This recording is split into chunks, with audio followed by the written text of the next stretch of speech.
If you've ever been to Charles de Gaulle Airport in Paris, specifically in Terminal 1, you know that it is not a building designed for human beings. It is a building designed for the processing of human cargo.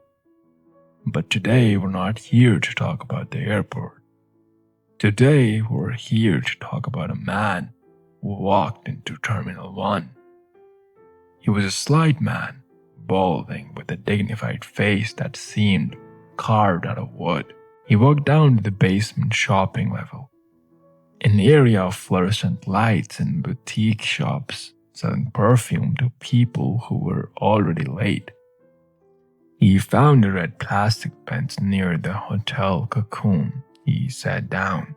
He placed his luggage at his feet, and he stayed there. He did not stay for an hour. He did not stay for a layover. He stayed for 16 years. His name was Merhan Karimi Nasiri. But if you asked him, he would look at you with hooded dark eyes that possessed an uncanny gaze of blank intensity, and he would correct you. No, he would say, I am Sir Alfred. He proved that if you sit still long enough in a world built for speed, you do not become invisible. You become a monument. To understand how a human being becomes a piece of airport furniture, you have to understand the violence of bureaucracy. We like to think of freedom as a physical state. We think freedom is the ability to walk outside, to feel the wind, to go where we please. But in the modern world, freedom is paper. Freedom is a document stamped by a board official government basement. Without the paper, you do not exist. You're just 70 kilograms of carbon and water occupying space that does not belong to you. And the story of how Alfred arrived at the bench is a labyrinth of contradictions, a narrative that shifts depending on who is telling it. The official story, the one Alfred clung to for years, was a tragedy of geopolitical proportions. He claimed he was born in Iran, but was expelled in the 1970s for protesting against the Shah. He claimed he was arrested and tortured by SAVAK, Iranian Security Ministry, and stripped of his nationality. He spent years drifting through Europe, Berlin, Brussels, Paris, searching for asylum. In 1981, Belgium finally granted him refugee status. He had the papers, he was safe. But the universe arranges its pieces as it desires, and it arranged for a final cruel twist. Alfred claimed that on his way to London, at a train station in Paris, his briefcase was stolen. Inside the briefcase were his refugee papers. When he arrived at Heathrow, the British turned him back because he had no ID. When he arrived back in France, the French couldn't let him in because he had no visa. They couldn't send him back to Belgium because he had no papers to prove he was a refugee there. And they couldn't send him back to Iran because he was technically a refugee. He fell into a legal black hole, a lost dimension of absurd bureaucratic entanglement. He was trapped in the international zone of Terminal 1. The international zone is a legal fiction. It is a space between borders. It is a technically nowhere. It is a limbo where the laws of the nation-state are suspended in favor of the laws of transit. The authorities told him to wait in the lounge while they sorted the paradox out. They told him it would be temporary, so he waited. The days turned into weeks, the weeks turned into months. The seasons changed outside the glass walls, but inside the terminal, the weather was always the same. A steady air condition 68 degrees, Most men would have broken. Most men would have screamed or fought or gone mad in the first year. But Alfred was not most men. He possessed a strange Zen-like detachment. He looked at his situation not with panic, but with a terrifying acceptance. He realized that the airport was not a prison. It was a monastery. It was a place of absolute order. And Alfred was a man who craved order above all else. We imagine homelessness as a state of chaos. We imagine dirt, disorder, and begging. We imagine a life lived on the margins, struggling for the basic necessities of survival. But Alfred's life on the bench was a triumph of domestic engineering. He was not a bum, he was a resident. His headquarters consisted of two red plastic benches pushed together to form a gentle curve, about 8 feet long. This was his bed. This was his living room. This was his office. He kept himself meticulously clean. Every morning, early before the first wave of Japanese tourists arrived, Alfred would go to the airport bathroom and groom himself. He shaved, he trimmed his mustache, which perched perfectly on his upper lip. His diet was as regulated as a flight schedule. He ate at the airport McDonald's, and every morning he had an egg and bacon croissant. Every evening he had a fish sandwich. He always left a tip. He was self-sufficient. In the early years, he relied on the charity of airport workers who pitied him. They gave him food stamps. The airport doctors checked on him. But as his fame grew, Alfred developed a retail approach to survival. He realized that he was a curiosity, he was a story, and stories have value. Journalists began to arrive. They came from London, from New York, from Tokyo. They wanted to see the man in the terminal. They wanted to interview the prisoner of bureaucracy. Alfred would graciously accept a small gratuity in exchange for his time. He wasn't begging, he was changing a consulting fee. The stream of filmmakers and reporters would provide enough for him to keep his fish sandwiches and dry cleaning for years. From his perch on the red bench, Alfred would survey his world. To his left, the display window on an electronics store. To his right, a newsagent. Across the way, McDonald's. He had a wide Formica table that he used as a desk.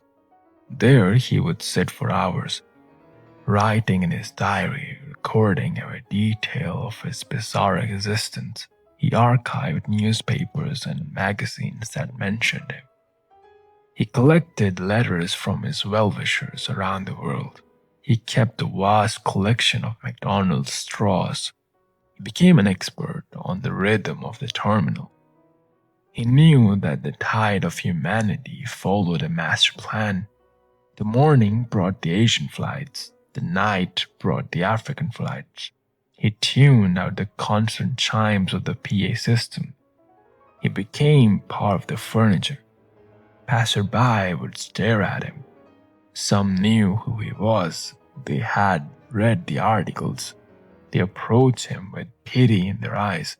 But Alfred didn't want their pity. He had extremely high opinion of himself. He didn't see himself as a victim.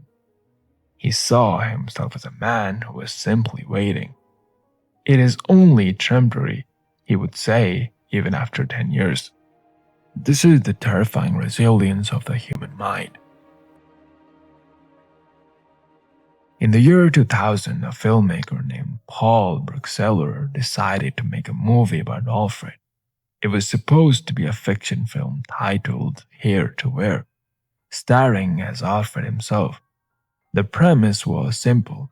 A selfish American man goes to Paris to exploit Alfred's story, but ends up trying to save him. The filmmaker Bruxeller spent nearly a year living at the airport with Alfred. He slept on the floor next to the red bench. He shaved in the mirrors next to Alfred. He tried to enter the mind of the man in the terminal. What he found was not a romantic hero fighting the system. He found a man who had been hollowed out by it. By this time, Alfred's lawyer had achieved the impossible. After a 10-year legal battle, the courts finally agreed to issue Alfred his papers. Belgium and France had granted him the right to travel. The door of the cage was open. He was free to pick up his suitcase, walk out sliding glass doors, and breathe the air of Paris. He could go to London. He could go to America. But Alfred refused to sign the papers. He found reasons. He argued that the papers listed his nationality as Iranian, but he was British. He argued that the papers were addressed to Mirhan Karimi Nasiri, but his name was Sir Alfred. The people trying to help him were baffled. They thought he was being stubborn. They thought he was holding out for a better deal. But the truth was much darker. Alfred was suffering from institutionalization. When you remove a person's agency for 16 years, when you dictate every parameter of their existence, where they sleep, where they eat, the temperature of the air, they lose the ability to survive in the wild. The airport was safe. The airport was predictable. The airport was a loop. The outside world had bills and traffic and unpredictable weather and millions of people who did not know who Sir Alfred was. Inside the terminal, he was a celebrity. He was the king of the bench. Outside, he was just an aging, mentally fragile man with no family and no job. Leaving the airport meant dying. It meant the death of Sir Alfred and the rebirth of a nobody. During the filming of Hair to Wear, there was a scene where the character Paul Hugo tries to convince Alfred to leave. "I'm worried about what's going to happen to you," the character says. Alfred replies, carefully grooming his mustache. "I followed my identification. One of the airport's passengers. I'm always a passenger. If I go, I come back again. I'm not wandering. I don't wander." It was a chilling admission. He had merged with the transit system. He was no longer a traveler. He was the destination. The filmmaker realized that he couldn't save Alfred. No one could save Alfred because Alfred didn't want to be saved. He wanted to be watched. The Spielberg movie, The Terminal, would later catapult him to international stardom, but it cast little light on who he actually was. Alfred had constructed a fortress of lies to protect himself from his own past. He was the architect of his own history, deleting the files that caused him pain and replacing them with a fantasy. He claimed his parents had rejected him. He claimed he had no family. He claimed he was a citizen of nowhere. But when the filmmaker Bergseller dug into the records, he found the ghosts that Alfred was hiding. Alfred was not a man without a past. He was Mirhan Karimi, born to a middle-class family in Tehran. His family, Abdul Karim, was a physician who worked for the Anglo-Iranian Oil Company. They lived in a company town where Alfred had an idyllic childhood playing tennis. He had 4 brothers and 2 sisters. One sister was a dentist in Luxembourg. One brother, Cyrus, was a successful businessman who lived in Tehran but had spent years in England. The story about the torture, the story about being expelled for fighting the Shah, yeah, it was an exaggeration, a myth. The truth was far more mundane. Alfred had participated in a student strike at Tehran University in 1970. He and 20 other students were questioned by the security services for a few hours and then released. There was no torture, there was no dramatic expulsion.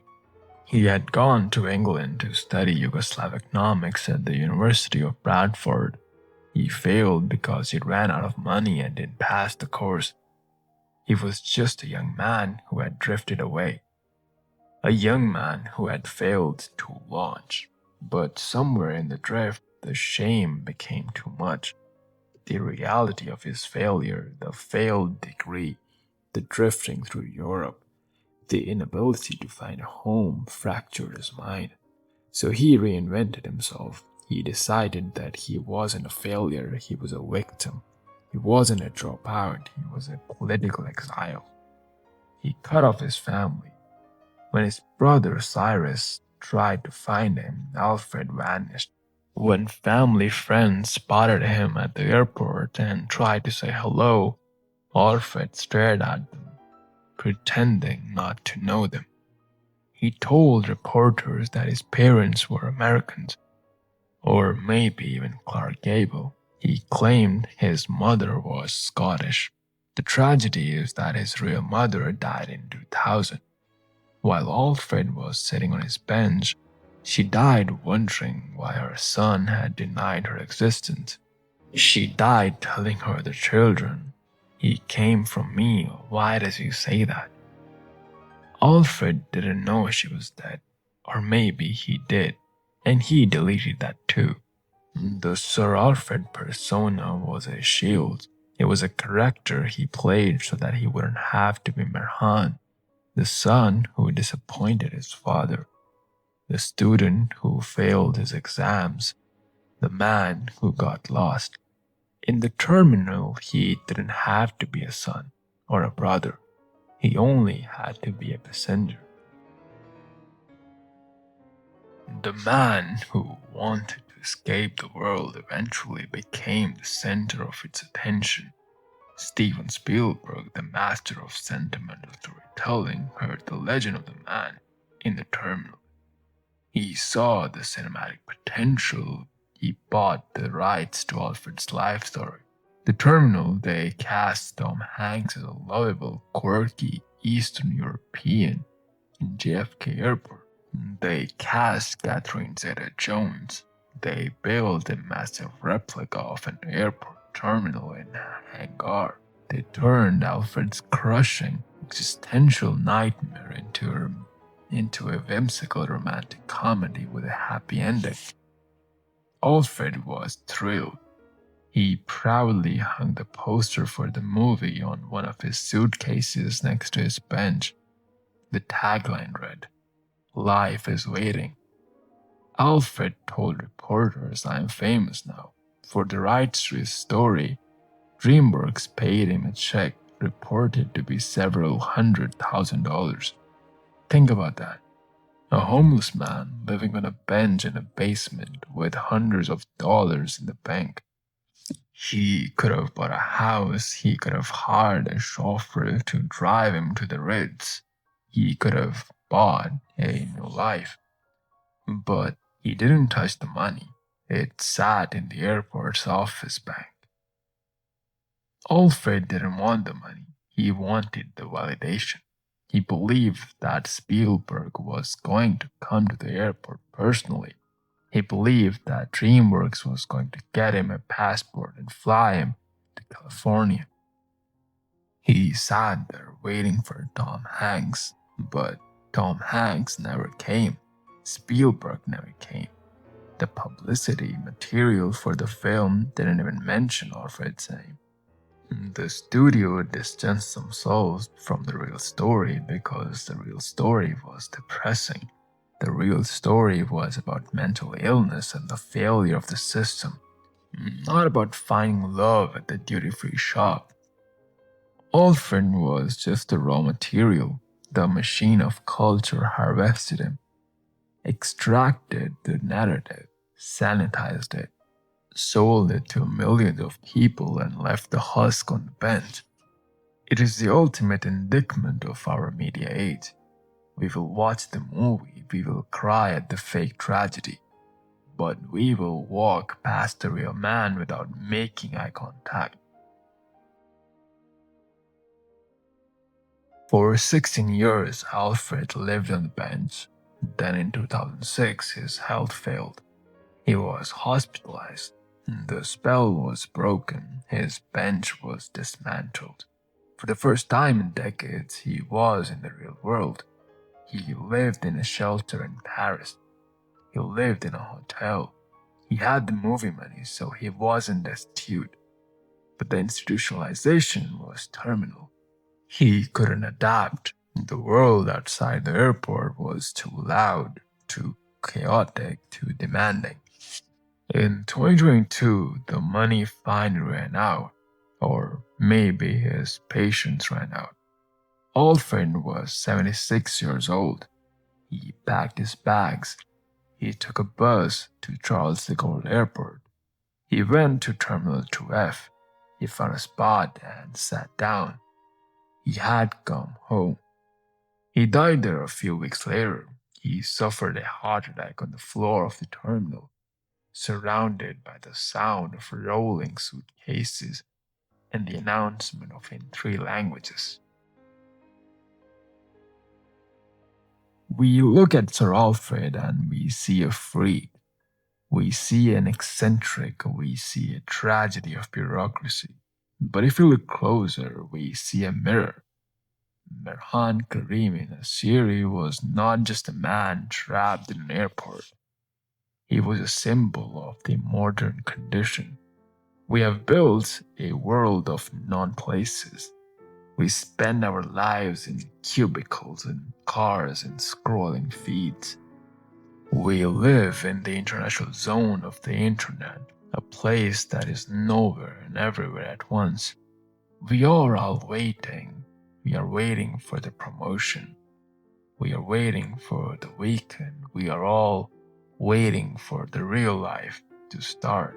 We tell ourselves, just like Alfred, that our current situation is only temporary. We sit on our own red benches, surrounded by the baggage of our past, constructing elaborate fictions about who we are and why we are here. We tune out the announcements, we eat the same sandwich, we wait for the Spielberg to call.